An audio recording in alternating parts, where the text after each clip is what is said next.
अच्छा, लाइब्रेरीज हैं, easy to use है, लैंग्वेज है, ये सब कुछ है। अब पॉइंट क्या आता है कि हम वर्किंग कैसे करते हैं। तो let's start with the installation process. कि हम पाइथन, आपने करना ये है कि आपने पाइथन को डाउनलोड करना है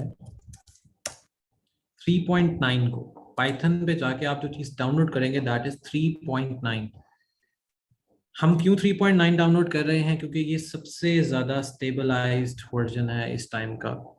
3.9, 3.9 के अलावा आपने कोई डाउनलोड नहीं करना। 3.9.15 की बजाय आप 3.9.10 कर लो या 3.9.11 कर लो। जैसे 3.9.10 आपको बस यहाँ से ढूंढना पड़ेगा। ये 3.9.0, 3.7, 3.97, 3.99 और 3.910, ये वाला आप इजीली डाउनलोड कर लो और आप इसकी इंस्टॉलेशन कर दो। यहाँ से आपने जो चीज़ डाउनलोड करनी है, आपने ट्राई करना है कि आप एम्बेडेड पैकेज को डाउनलोड कर लो या आप इंस्टॉलर डाउनलोड कर लो। एम्बेडेड पैकेज या इंस्टॉलर तो दोनों ही आपके वर्किंग में आ गए, तो आप इंस्टॉलर को डाउनलोड कर लो। ठीक है, और साथ ही साथ आप डाउनलोड करो पाइथन, क्योंकि हम अब वर्किंग देखेंगे एक्चुअली कि पाइथन को प्रोफेशनली कैसे यूज किया जा रहा होता है। आप यहाँ से पाइथन आप साथ डाउनलोड कर लो फॉर द कम्युनिटी वर्जन।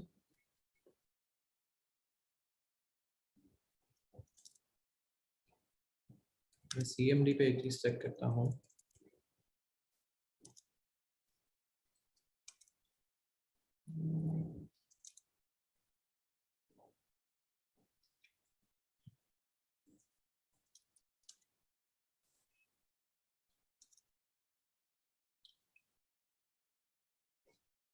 ठीक हो गया। अब मैं इसको यहाँ से इंस्टॉल करने लगा हूँ और यहाँ से आपने डाउनलोड करना है प्रोफेशनल वर्जन। यहाँ से इसको इंस्टॉल करने का तरीका ये है कि आपने कस्टमाइज में आना है, नेक्स्ट करना है, यहाँ से all user installation, download and debug और डाउनलोड फॉर वीएस कोड 2017, और आप इसकी इंस्टॉलेशन स्टार्ट कर दोगे।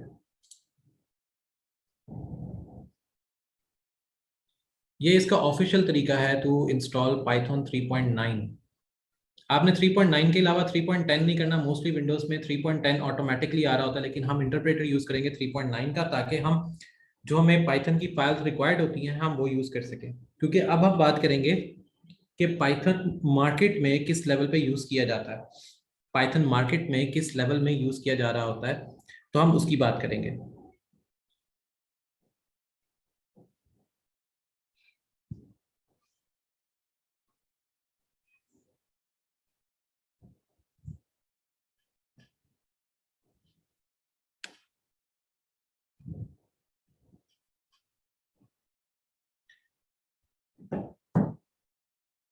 क्योंकि मार्केट में जो पाइथन यूज होता है, मैं आपको, तब तक ये इंस्टॉल हो रहा है तो मैं आपको बता देता हूँ कि मार्केट में पाइथन लाइब्रेरीज आ गई। फिर पाइथन में एक काम आता है फ्रेमवर्क का, जिसको हम कहते हैं जेंगो। जेंगो का फ्रेमवर्क जिसको हम कहते हैं वेबसाइट मेकिंग और web server and website making. तो वो काम आपका सारा जेंगो कर रहा होता है। सो जेंगो आपकी वर्किंग को देखता है, वर्किंग को बताता है कि एक्चुअली हम अब प्रोफेशनली वर्क कैसे करते हैं इन एनवायरनमेंट, प्रोफेशनली वर्क कैसे करते हैं इन एन एनवायरनमेंट। तो अभी हम इसकी इंस्टॉलेशन देखेंगे, फिर हम देखेंगे कि जेंगो को हम यूटिलाइज कैसे कर रहे हैं। ये काम बहुत इजी है, जिसमें हमें कोई इतना बड़ा इशू नहीं आता, और ये बहुत मज़े का काम होता है। अगर आपको कुछ नहीं भी आता तब भी आप इसमें बआसानी काम कर सकते हो। So we don't even need कि हम किसी काम से घबरा जाएं, किसी काम से डर जाएं। ये काम बहुत इजीली हो जाता है, और सबसे ज़्यादा इजी काम है प्रोफेशनली इन सारी चीज़ों को यूटिलाइज करना। प्रोफेशनली इन सारी चीज़ों को यूटिलाइज करना। पाइथन मेरे पास ऑलरेडी है, सो मैं यहाँ पे पाइथन ओपन कर लेता हूँ।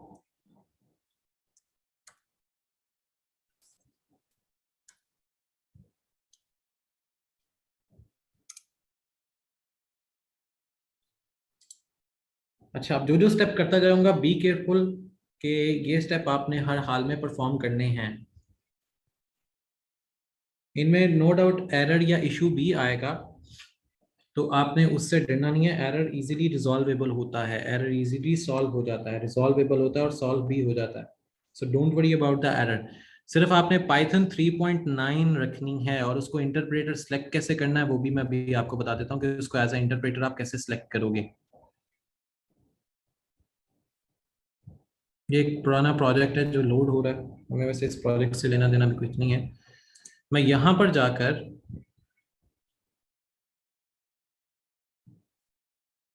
जाकर एक न्यू प्रोजेक्ट को क्रिएट करूंगा।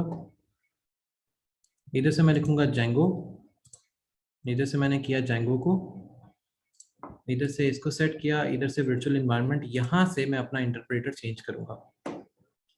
यहाँ पे गए, इधर से मुझे ढूंढना है जहाँ पे मैंने पाइथन इंस्टॉल्ड हुआ है, that is program files. Program file में मुझे चाहिए 3.9।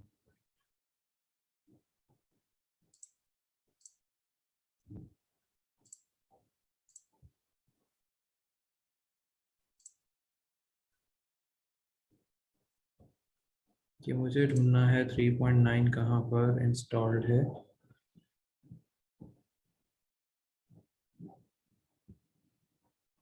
उसका पाथ मुझे यहाँ पर अटैच करना है। So first I have to find कि 3.9 मुझे कहाँ पर इंस्टॉल हुआ मिलेगा, कि मुझे उसका पाथ यहाँ पर अटैच करना है। ये है मेरे पास 3.9 का, और ये मेरे पास पाथ आ गया। इसको मैंने यहाँ से कॉपी किया, और ये पाथ मैं इंटरप्रेटर में अटैच कर दूंगा।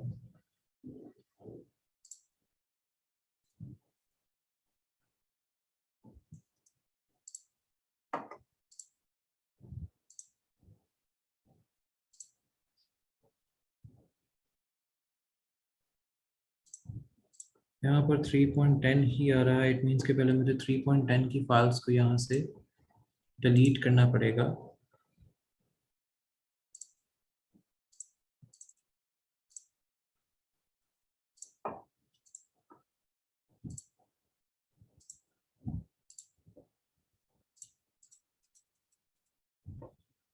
ये जो आपकी सेटिंग्स हैं इसका आपने ध्यान रखना है, क्योंकि ये सेटिंग्स आपको डिस्टर्ब भी करती हैं, समटाइम ये आपको डिस्टर्ब भी करेंगी। तो ये सेटिंग्स इसी वजह से वो कर रहा हूँ, जो आपको एरर यहाँ पर रिसीव हो सकता है, ये एरर आपके पास आते हैं। ये वही सारे एरर्स हैं जो एरर्स सबको रिसीव हो रहे होते हैं, कि इसमें ये एरर आ गया, या इसमें ये एरर आ गया, या इसमें ये एरर रिसीव हो रहा है। तो ये एरर्स आपको रिसीव होंगे भी, होते भी हैं। अब जैसे ये एसडीके का एरर आ गया, मैं इसको टास्क मैनेजर से जाके इसको रिमूव कर देता हूँ।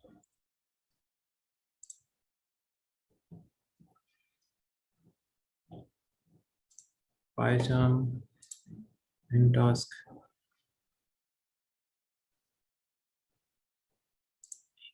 और 3.10 डिलीट हो गया है, ठीक हो गया।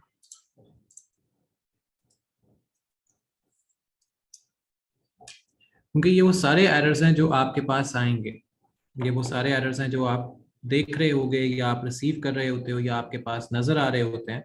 तो हमें इन एरर्स के साथ इस तरह डील करना है, क्योंकि बहुत से क्वेश्चंस ऐसे आते हैं कि एरर कैसे डिलीट हो रहा है, या एरर कैसे आ रहा है।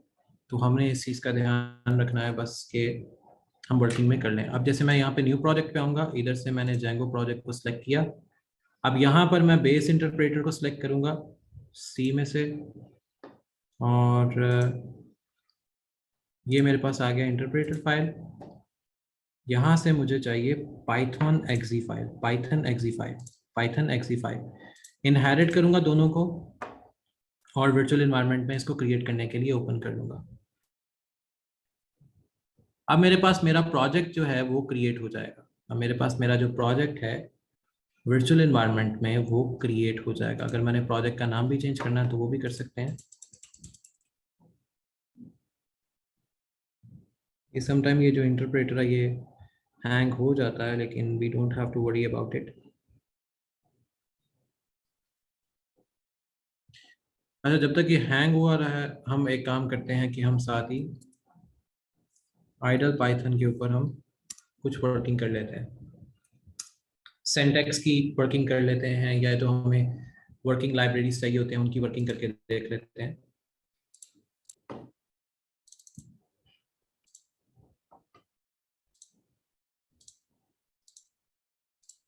अच्छा, पाइथन सिंटैक्स में या पाइथन में हमारे पास जो बेसिक प्रोग्राम होते हैं, उनमें हमने किन किन चीज का ध्यान रखना होता है। पहला, अगर मैंने कोई पाइथन में यूजर कोई बनाना है या यूजर से कोई फॉर्म बनाना है, यूजर फॉर्म होता है ना जिसको हम कहते हैं कि हमने कोई यूजर फॉर्म बनाना है, तो सिंटैक्स कैसे लिखा जाएगा? तो मैं लिखूंगा फ्रॉम जेंगो इंपोर्ट फॉर्म्स।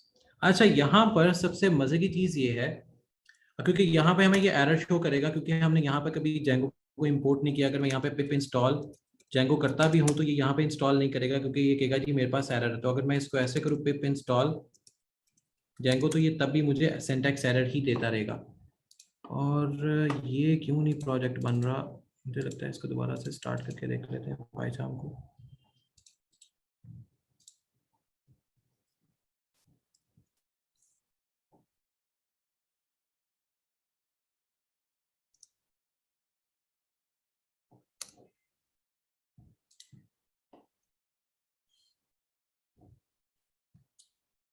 इसकी वर्किंग करने के लिए हमारे पास नोट पैड भी अवेलेबल, हम नोट पैड के ऊपर इसकी वर्किंग लिख देते हैं, no issue.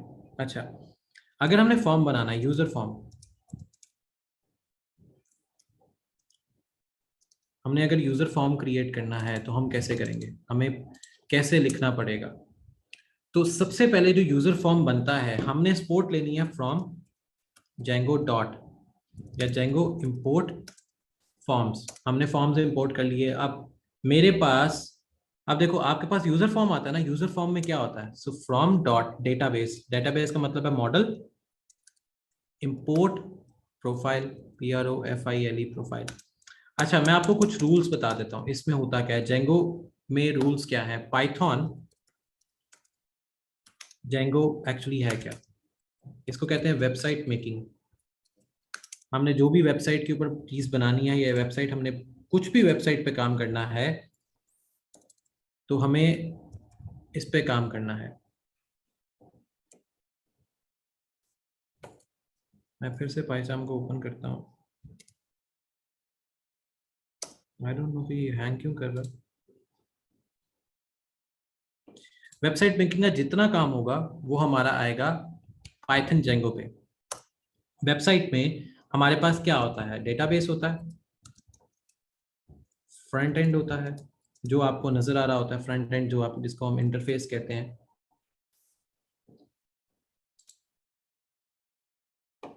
I don't know कि ये जेट बीन से रन कर लेते।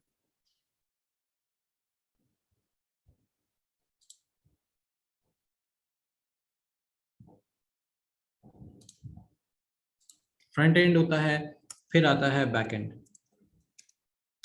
हमारे पास ये तीन तरह के पार्ट होते हैं, back and, front end and database.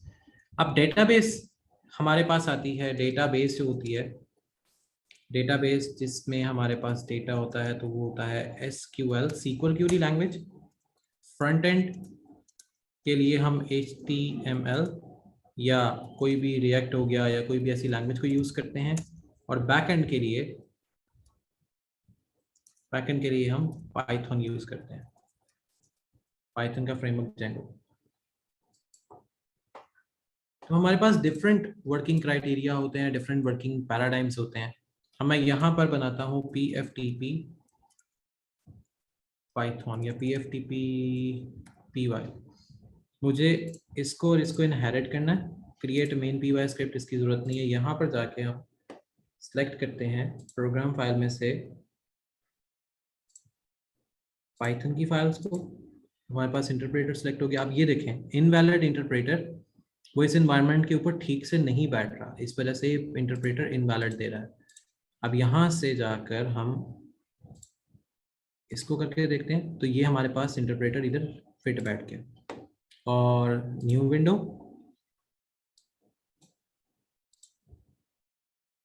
इसको हमने यहाँ से क्लोज कर दिया, और एक न्यू विंडो जो है मेरी यहाँ पे एनवायरनमेंट क्रिएट कर रही है।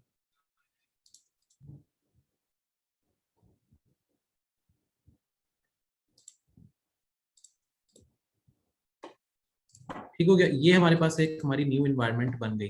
और यहाँ पर आपने एक चीज़ का ध्यान रखना है, बल्कि वेट करना है कि ये इंडेक्सिंग कंप्लीट हो जाए। जब तक इंडेक्सिंग नहीं कंप्लीट होती, आपने कोई भी काम टर्मिनल के थ्रू नहीं करना। जब तक इंडेक्सिंग कंप्लीट नहीं होती, आपने कोई भी काम टर्मिनल के थ्रू नहीं करना। जैसे यहाँ पर एक एरर आ रहा है कि यहाँ पर लोड नहीं किया गया वर्चुअल इन्वायरमेंट को, यहाँ पर लोड नहीं किया गया वर्चुअल इन्वायरमेंट को। ये इसी वजह से है कि इंडेक्सिंग यहाँ पर कंप्लीट नहीं हुई थी। इंडेक्सिंग यहाँ पर कंप्लीट नहीं हुई थी, इस वजह से वर्चुअल इन्वायरमेंट में इस चीज़ को लोड नहीं किया गया। क्योंकि अगर मैं यहाँ पे पिप भी लिखूंगा तो मेरे पास पिप की फाइल जरूर आ जाएंगी, लेकिन पिप की वर्किंग नहीं आएगी। ये पिप की फाइल्स आ गई हैं, लेकिन पिप की वर्किंग नहीं आई। अब पिप की वर्किंग के लिए हमें क्या कुछ करना पड़ता है? अगर आपका पिप नहीं आ रहा होता तो हम इसमें से बहुत सी ऐसी चीज़ें हैं जो पिप के साथ इंक्लूड कर रहे होते हैं, लेकिन खैर अभी हमारा वो काम नहीं है। अभी हमारा सिर्फ है कि हम फाइल्स में वर्किंग कैसे करते हैं, फाइल्स में वर्किंग कैसे करते हैं। तो यहाँ पर हम एक फाइल बनाएंगे cd, इसका नाम रखूंगा pftp, या मैं एक डायरेक्टरी बना लेता हूँ mkdir pftp की। मेरे पास एक डायरेक्टरी आ गई cd pftp। मैं cd pftp में आ गया। अब मैं यहाँ पे करूँगा pip install django, और यहाँ पर मेरे पास एक पैकेज इंस्टॉल होना शुरू हो गया। मेरे पास यहाँ पर एक पैकेज इंस्टॉल होना शुरू हो गया है।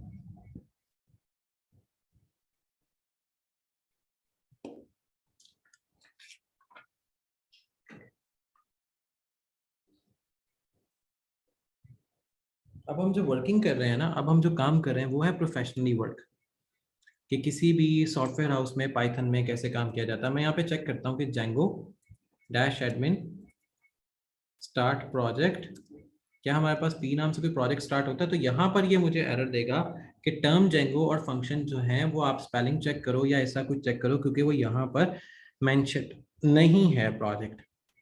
वो यहाँ पर प्रोजेक्ट मेंशन नहीं है। इट मींस कि हमारे पास पिप ने पिप, अभी ये चेक करें, पिप install django dash dash user, हमारे पास ये ऑलरेडी इंस्टॉल्ड है। हमारे पास ऑलरेडी इंस्टॉल्ड है। सिर्फ हमारे पास क्या नहीं है, हमारे पास कोई वर्चुअल एनवायरनमेंट नहीं है। हमारे पास यहाँ पर लोकल एनवायरनमेंट आ रही है, जिसकी वजह से ये इशू है। अब ये है इनकी वर्चुअल एनवायरनमेंट। तो मैं यहाँ पर करूँगा इंटरप्रेटर की सेटिंग्स में आऊँगा। सेटिंग्स में आने के बाद यहाँ पर मेरे पास ये पैकेजेस में ये सारी चीज़ें इंस्टॉल्ड आ रही हैं। मेरे पास यहाँ पर ये पैकेजेस में चीज़ें इंस्टॉल्ड आ रही हैं। मैं यहाँ पे शो ऑल करता हूँ, इसको एसोसिएट करता हूँ this virtual environment with the current project, this associate virtual environment to the current project, apply करता हूँ,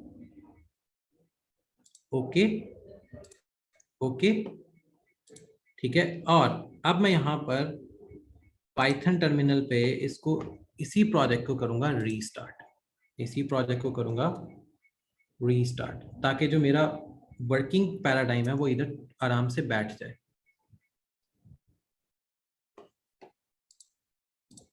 जो आपकी सेटिंग्स वगैरह हैं, जो आपकी वर्किंग है, वो यहीं से बआसानी चल रही होती हैं।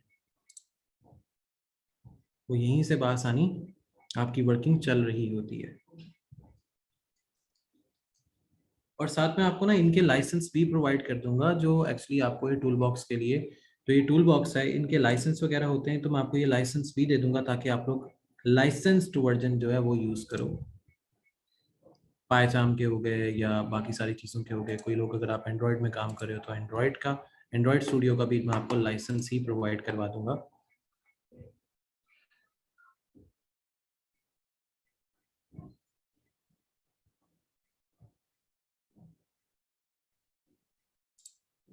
अब यहाँ पर जाके हमने इसको इंस्टॉल करना है पावर शेल को। अब मैं आपको स्टेप बाय स्टेप बता रहा हूँ, ताकि जिस वक्त हम नेक्स्ट टाइम कोई वर्किंग करने लगे तो हमें ये सारी चीज़ें हमारे पास इंस्टॉल्ड हों, हमारे पास ये सारी चीज़ें वर्किंग में हों, ताकि हम बआसानी काम कर सकें।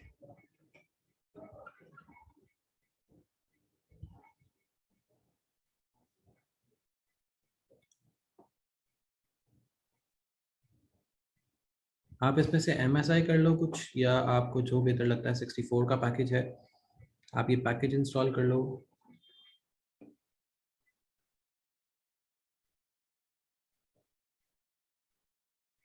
हमारे पास ये पावर शेल है।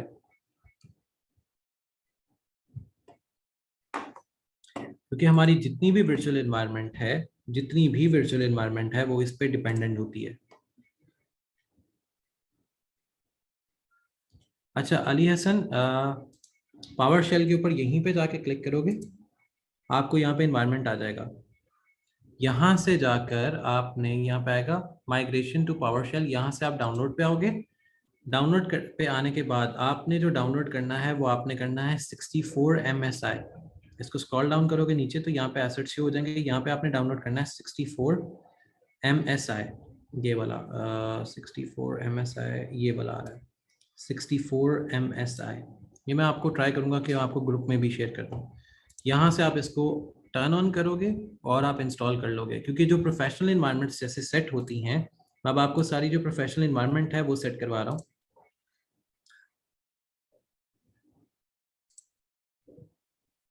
यहाँ से माइक्रोसॉफ्ट अपडेट को ख़त्म कर दो, enabling update PowerShell recommendation, ठीक है, इंस्टॉल। और ये चीज़ें आपको आगे जाके फर्दर प्रोफेशनल फील्ड्स में भी इस्तेमाल होती रहेंगी। ये नहीं है कि सिर्फ इस कोर्स में यूज़ हो रही है, नहीं, ये आपको फर्दर भी आगे इस्तेमाल होती रहेंगी। क्योंकि पहले मैंने जो आपको कोर्स करवाया है वो करवाया है मैकिन्टॉश पे, तो मुझे पता लगा कि विंडोज़ पे इन सारी चीज़ों का इशू आता है। तो फिर आई थॉट के अच्छा ठीक है, आप लोगों को ऐसे नहीं तो ऐसे काम करवाना। अब मुझे यहाँ से इसको रीस्टार्ट करना है अगेन पाइथन को।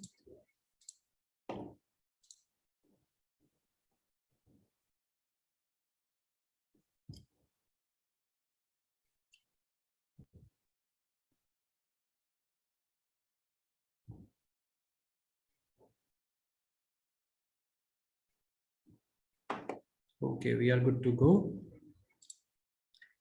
सर्विसेज में, ऐड सर्विसेज में रन कॉन्फ़िगरेशन टाइप पाइथन, हमारे पास ये बाइनरी पैकेजेस इंस्टॉल हो गए। Add services run configuration type, आप देखें पाइथन टेस्ट है, शेल स्क्रिप्ट है, और फिर ऐड आएंगे रन कॉन्फ़िगरेशन टाइप कंपाउंड। ये आपने इन्हीं स्टेप्स के अंदर करनी है। फिर अगेन आप आएंगे यहाँ पर, फिर रन कॉन्फ़िगरेशन करेंगे तो अब आप करेंगे टॉस। ये फाइल से आपके पास जो अब चीज़ें इंस्टॉल हो रही हैं, जो वर्किंग में आएंगी, टोटल वो डिफरेंट होती जाएंगी। इसको हम यहाँ से क्लियर कर देंगे। अब हमारे पास multiple power shell already multiple होते हैं, लेकिन हम इजीली यूटिलाइज कर सकते हैं पाइथन की चीज़ों को। अब यहाँ पर आएगा पाइथन पैकेज, तो हमने यहाँ पर देखना है कि क्या हमारे पास जेंगो अवेलेबल है। यस, हमारे पास जेंगो है, हमारे पास पेआल भी है, और हमारे पास बाकी सारी फाइल्स भी इंस्टॉल्ड है। हमें कोई और पैकेज नहीं इंस्टॉल करना, ठीक है। अब हमने यहाँ पे आना है, जो हमारी ये फाइल बनी है, यहाँ पर आके आप एक फाइल बनाएंगे, राइट क्लिक करेंगे, आप बनाओगे पाइथन की एक फाइल। पाइथन फाइल का आप नाम रखोगे, अब क्योंकि अब देखो अब आप आगे आ रहे हो, तो अब हम एक फॉर्म बनाते हैं, form dot P Y. Forms dot P Y के नाम से आप एक फाइल बनाओगे। अब रियलिटी ऑफ पाइथन कहाँ पे यूज हो रही है, अब मैं यहाँ पर टर्मिनल में आऊँगा और मैं यहाँ पर आके एक चीज़ देखूंगा, पिप इंस्टॉल जेंगो के, क्या मेरे पास जेंगो है, एंड यस मेरे पास जेंगो इंस्टॉल्ड है। मैं इसको फिर क्लियर करूंगा। अब यहाँ पर मैं लिखूंगा फ्रॉम जेंगो इंपोर्ट फॉर्म्स। देखा, अब मेरे पास ऑटोमेटिकली सारी वर्जन्स आ गई, ठीक है। अब यहाँ पर आएगा यू आर यूजिंग जेंगो, तो ये यहाँ से आप इसको इंस्टॉल कर सकते हो। ये फ्रंट एंड आ गया, बैक एंड आ गया, जैसे मैं आपको बता रहा था, और डेटाबेस, ये आपको सारी यहाँ से डिटेल भी फिर दे देगा, जो मैं अभी आपको बताने की ट्राई कर रहा था। अब मुझे चाहिए यहाँ से एक और फाइल, यहाँ पे मैं क्लिक करूंगा राइट, और मैं यहाँ पे एक और पाइथन फाइल बनाऊंगा, उसका नाम रखूंगा मॉडल। फॉर्म्स आ गए, मॉडल्स आ गए। मॉडल का मतलब होता है डेटाबेस। जब हम मॉडल का नाम लेंगे तो इसका मतलब है मैं बात कर रहा हूँ डेटाबेस को मेकिंग की, डेटाबेस मेकिंग। और इसमें सबसे मजे की चीज पता है क्या है डेटाबेस मेकिंग में, अगर हम पहले आते हैं डेटाबेस बनाते हैं, तो डेटाबेस इसकी बनाना सबसे आसान है। इसका इतना कोई मुश्किल काम ही नहीं है डेटाबेस बनाना, इसका इतना आसान काम है डेटाबेस बनाना कि आप चुटकियों में किसी बंदे की भी प्रोफाइल बना दोगे। कैसे वाला?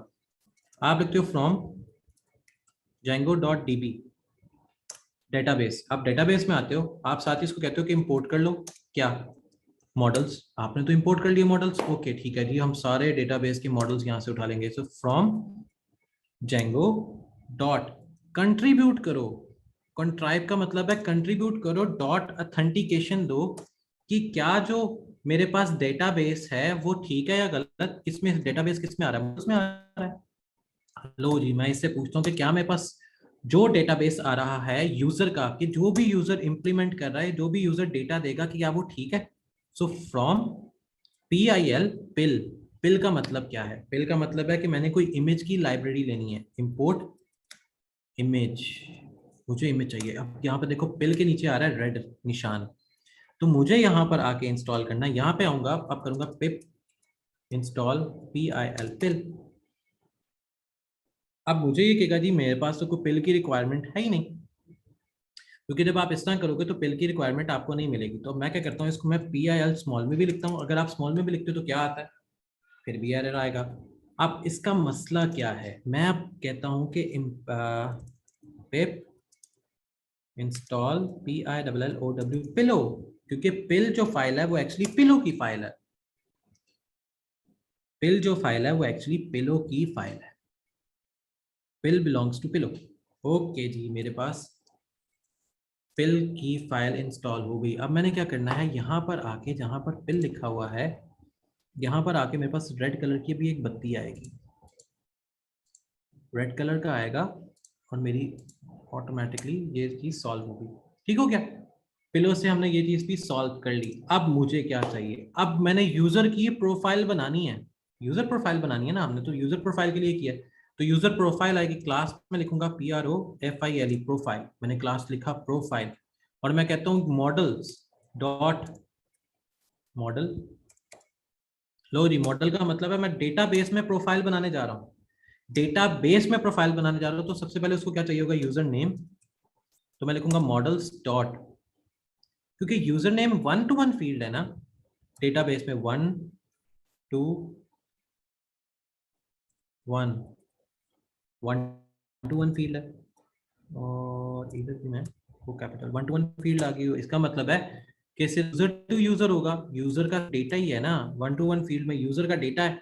तो मैं कहता हूँ क्या है मेरे पास तो यूजर है और यूजर का डेटा है, बस। और मैं यूजर को कैटेगरी डिफाइन कर देता हूँ। अब वो कैटेगरी क्या है, मैं ये कहता हूँ कि यूजर खुद से कोई डेटा ना डिलीट कर सके, तो on underscore delete, DELETE delete, on underscore delete, कि यूजर खुद से कोई डेटा डिलीट ना कर सके, इक्वल्स टू मॉडल्स के डेटाबेस खुद से डिलीट ना कर सके, तो मैं इसको कह देता हूँ कैस्कैड। कैस्कैड का मतलब है कि जो भी फील्ड है उसमें से यूजर खुद से डेटा ना डिलीट कर सके, जो भी एडमिन होगा सिर्फ वही डेटा डिलीट करे, एडमिन के अलावा डेटा कोई डिलीट ना कर सके। इसका मतलब एक्चुअली ये है। अब मैं एक फंक्शन डिफाइन करता हूँ जिसके अंदर मैं एक कंस्ट्रक्टर बनाता हूँ str का, ये 2 डैश के साथ आएगा, str और सेल्फ। सेल्फ का मतलब है मैं एक कंस्ट्रक्टर बना रहा हूं जिसने अपने आप को बार बार कॉल करना है। कैसे? मैं कहता हूं मेरे पास वैल्यू रिटर्न करो, return F for function, F for function, function में वैल्यू रिटर्न करो किसकी, फंक्शन में वैल्यू रिटर्न करो किसकी, सेल्फ डॉट यूजर, जो ये यूजर ऊपर है, जो ये यूजर ऊपर है उसका यूजर नेम क्या है, उसका यूजर नेम मुझे रिटर्न करो। तो यूजर नेम किसके अंदर आ रहा है, इसकी क्लास कौन सी है, प्रोफाइल, तो मैं यूजर नेम को उसी क्लास में रिटर्न करवा दूंगा, यूजर नेम को उसी क्लास में रिटर्न करवा दिया। अब दूसरा बड़ा मसला, मेरे पास यूजर नेम तो आ गया, यूजर नेम तो मेरे पास आ गया। अच्छा, यहाँ पर फील्ड के स्पेलिंग ना FEILD, ये आ गया, मेरे पास यूजर नेम तो आ गया, मेरे पास प्रोफाइल भी आ गई। अब मेरा मसला क्या है, अब मेरा मसला ये है कि मैंने डेटा सेव करवाना, तो मैं करता हूँ डिफाइन, लो जी सेव आ जाए, इतना बड़ा नहीं है, 1 मिनट, मैं इसका नाम सेव ब्रैकेट, डेटा सेव होगा ऑटोमेटिकली सेल्फ में,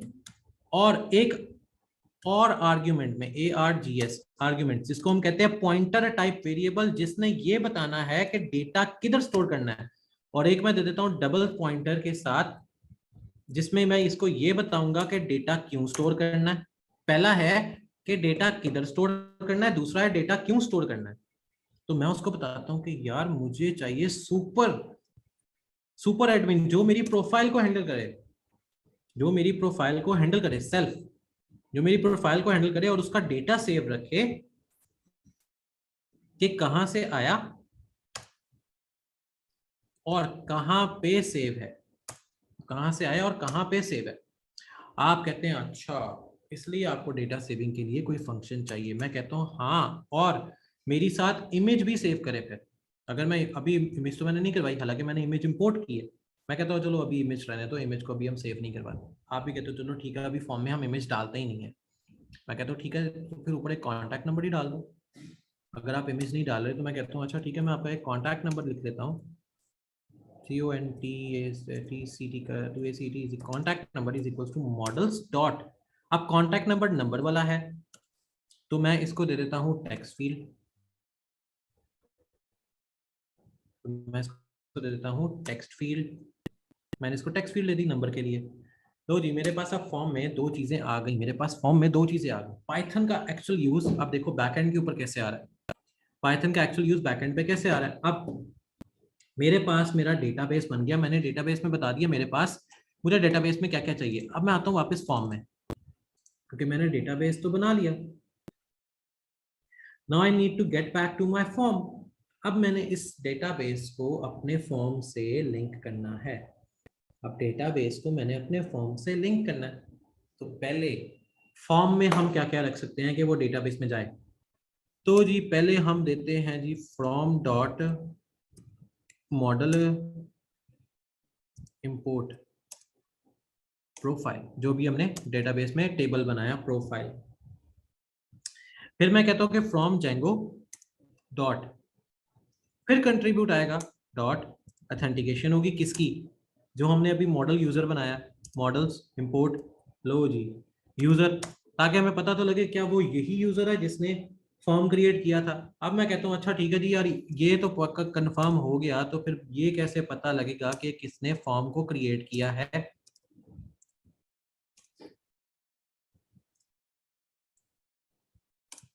इंपोर्ट करना है कि जी यूजर क्रिएशन ही हुई है ना, यूजर क्रिएशन फॉर्म ही हुआ है ना, CREATION कि यूजर क्रिएशन हुई है या कुछ और हुआ था। अच्छा यहाँ पर मॉडल्स की बजाय हम कर लेते हैं फॉर्म्स को, कि मेरे पास यूजर क्रिएशन ही हुई थी, यूजर क्रिएशन फॉर्म। क्या यही फॉर्म आया था कि यूजर ने खुद फॉर्म क्रिएट किया है।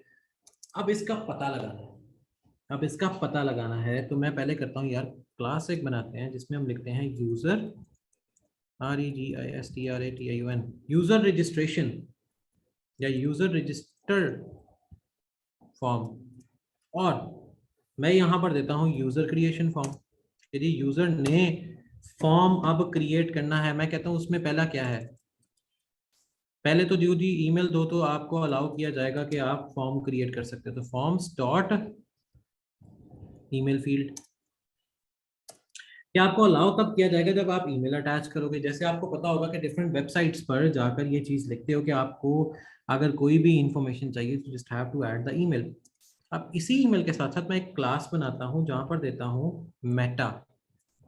मेटा की मैंने एक क्लास बनाई जिसमें मेरे पास मॉडल है, MODEL model is equals to वो यूजर जिसने डेटा ऐड करना है। मेरे पास ये मॉडल है जिसने डेटा ऐड करना है, और डेटा FILD किस किस फील्ड में ऐड करना है, फील्ड्स मेरे पास हैं। पहले वो क्या ऐड करेगा, वो करेगा ऐड यूजर नेम, वो अपना यूजर नेम ऐड करेगा। फिर क्या ऐड करेगा, अपनी ईमेल आईडी। फिर क्या ऐड करेगा, उसका पासवर्ड। फिर क्या ऐड करेगा, कंफर्म पासवर्ड, C पासवर्ड। तो मेरे पास तो ये फील्ड्स हैं सिर्फ। अब मैं कहता हूँ अच्छा ठीक है फॉर्म तो बन गया, अब मैं कहता हूँ इस फॉर्म को अपडेट भी तो करना है, तो class user update form.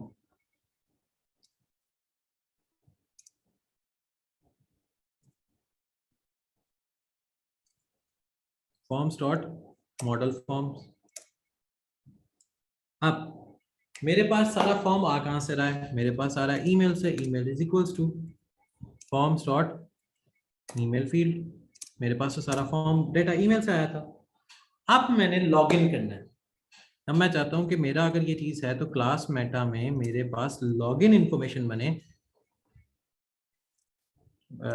Model is equals to gain user, और मेरे पास FILD फील्ड्स अब मेरे पास जो बन जाएंगी वो रह गई सिर्फ दो। जब हम कोई चीज़ करते हैं तो हमारे पास ये दो फील्ड्स ही आती हैं जिसमें हम यूजर नेम और ईमेल ऐड करते हैं और हम किसी भी वेबसाइट में लॉगिन कर जाते हैं। और हम बनाते हैं अब तीसरा form, profile, PROFIL, profile update form, forms dot model form. और यहां पर मैं दे दूंगा क्लास मेटा और साथ ही साथ model is equals to profile. Profile आ जाएगी सारी, FIL FIEDS फील्ड्स में हमारे पास आ जाएगा अगर हम इमेज देना चाहें तो। जबकि अभी हमारे पास इमेज कोई नहीं है। इट मीन्स के मेरे पास जो पाइथन अब ऑफिशियली यूज होती है बाहर, वो इस तरह यूज हो रही होती है। ऑफिशियल पाइथन मेरे पास ऐसे यूज होती है।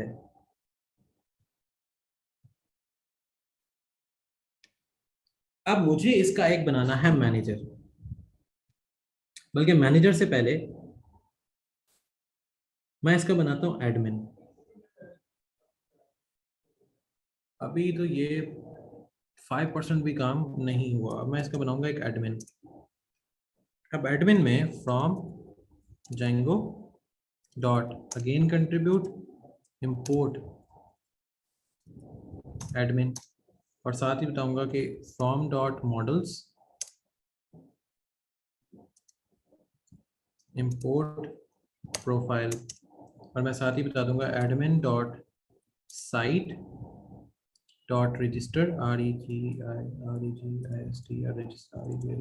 रजिस्टर, और यहाँ पर आ जाएगी मेरे पास प्रोफाइल। तो मेरे पास एडमिन की साइट पे मेरी प्रोफाइल रजिस्टर्ड हो गई, मेरी एडमिन साइट पे मेरी प्रोफाइल रजिस्टर्ड हो गई। तो ये वो वर्किंग है जो प्रोफेशनली सॉफ्टवेयर हाउसेस में वर्किंग की जा रही होती है in the field of Django. Software houses में जो लोग काम कर रहे होते हैं, वर्किंग कर रहे होते हैं जेंगो के अंदर, वो इस तरह अपने आप को ट्रेन करते हैं इन वर्किंग के ऊपर, इन वर्किंग मॉडल्स के ऊपर। वो अपने आप को ट्रेन करते हैं और वो इसके अंदर अटैच होते हैं। अब जैसे अगर मैं इसमें अगर HTML की बात करूं, इसमें HTML जिस तरीके से लिखी जाती है वो भी तरीका भी टोटल डिफरेंट है।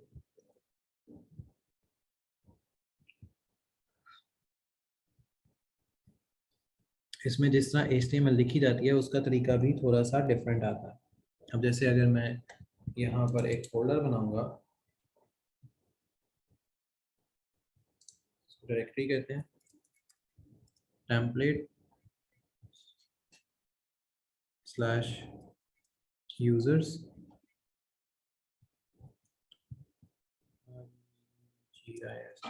register.html, तो मेरे पास ये एक अब कैटेगरी ऑफ आईडी बन जाएगी जो कि इसके अंदर आ रही है।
अच्छा, तो अब जैसे इनकी जो HTML फाइल्स होती हैं वो भी डिफरेंट तरीके से लिखी जाती हैं। अब जैसे HTML इसमें कैसे लिखी जाती है, अब जैसे मैं इसकी एग्जांपल देता हूँ। एक्सटेंड्स, अब यहाँ पर हमारे पास कोई एक ब्लॉग आएगा जहाँ से ये एक्सटेंड होगी, यहाँ पर उसको हम एंड करेंगे तो हमारी एक्सटेंडेड फाइल यहाँ पर अटैच हो जाएगी। लेकिन इसमें जब हम एक्सटेंडेड फाइल्स लिख रहे होते हैं, जैसे अगर मैं देता हूँ कि यहाँ पर मेरे पास ये आ जाएगी REGISTR register.html, ये एक्सटेंडेड फाइल आ गई, फिर मेरे पास कंटेंट इसमें से क्रिएट होगा। इट मीन्स कि मेरे पास स्टेप बाय स्टेप की चीज़ें चलना शुरू हो जाएंगी या चलती जाएंगी। और जब इसके अंदर जब हमने कोई बॉडी बनानी है तो यहाँ पर लिखेंगे BLOC के ब्लॉक कंटेंट, हमारा ब्लॉक कंटेंट इसकी बॉडी स्टार्ट होगी, और जब एंड पे जाएंगे तो एंड ब्लॉक कंटेंट लिखा जाएगा। सो द पॉइंट इज कि जो प्रोफेशनल वर्किंग है पाइथन की, ये इस तरह की जाती है। तो इसके लिए जो आपके ग्रुप्स बने हुए रिस्पेक्टिव ग्रुप्स हैं उसमें, और आपके लेक्चर्स में भी ये चीज़ अटैच है कि हाँ आपने ये काम कैसे करना है और ये काम आपको स्टेप बाय स्टेप कैसे करवाया जाएगा। So this is how we gonna make it work. और मैं आपको कुछ एक्स्ट्रा एक्टिविटी और नोट्स भी जो हैं वो ग्रुप में आपको शेयर कर दूंगा पाइथन वाले, जो इससे रिलेटेड होंगे। और आप ट्राई किया करो कि अगर आपको किसी चीज़ का नहीं पता लग रहा तो आप मुझे मेरी ईमेल पे डेटा कर दो, ईमेल कर दो, इट्स cto@pftpedu.online। ये मेरी ईमेल आईडी है। आपको कोई चीज़ नहीं पता लग रही होती है, आप मुझे ईमेल कर दो, तो ईमेल का रिस्पांस आपको बहुत जल्दी मिल जाएगा। बजाय इसके क्या व्हाट्सएप के ऊपर वेट करो, तो ईमेल का रिस्पांस आपको बहुत जल्दी आ जाया करेगा। तो ये सेशन था, मैं आपको कुछ इसके नोट्स वगैरह सेंड करता हूँ, ताकि अब आपको बस मैंने एक टच दिया है कि प्रोफेशनली पाइथन कैसे यूज़ हो रही होती है और प्रोफेशनली हम इनकी वर्किंग को कैसे लेके चल रहे होते हैं, and how we gonna make it work officially. तो वो ये सारे इसके प्रोसेसिंग एंड वर्किंग है। तो इसको मैं कंप्लीट करता हूँ, आपको सेंड करता हूँ इसके नोट्स वगैरह। आप इसको मैं कंप्लीट करके एक जो क्लास असाइनमेंट होती है वो मैं आपको अभी असाइन करता हूँ ग्रुप में, और वो आपने मुझे विद इन अ डे और टू आपने कंप्लीट करके देनी होगी।